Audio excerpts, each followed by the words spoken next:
Welcome to our channel. Today we how to transfer photos to Microsoft Photos app using OneDrive, full guide step by step clearly. To begin, ensure you have the OneDrive app installed on your device.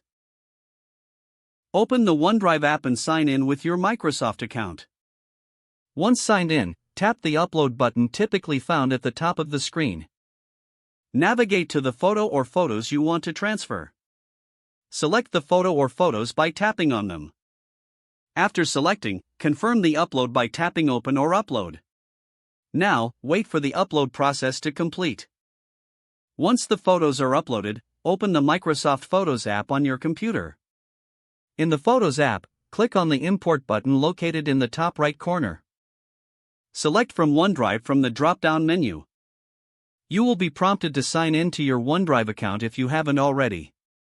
After signing in, browse through your OneDrive storage to find your uploaded photos. Select the photos you wish to import into the Photos app. Click on the Import button to begin transferring the selected images.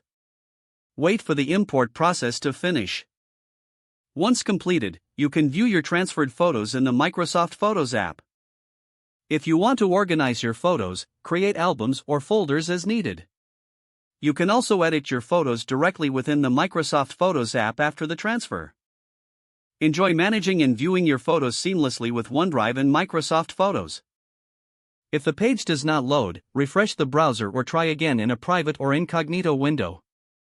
Make sure you are using the correct email address, then retype it carefully to avoid small typos.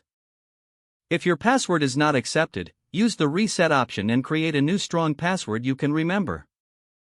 Check your spam folder for verification or security emails, then complete any requested confirmation steps.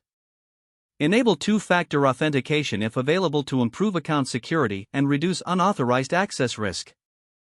After signing in, review your profile details so your contact information and settings are accurate and current. If you see an error message, note it down and try again after restarting your device and internet connection. Log out when you finish, especially on shared devices, to keep your account and payment information secure. If the page does not load, refresh the browser or try again in a private or incognito window. Make sure you are using the correct email address, then retype it carefully to avoid small typos. Don't forget to like this video and subscribe to our channel for more step-by-step tech guides.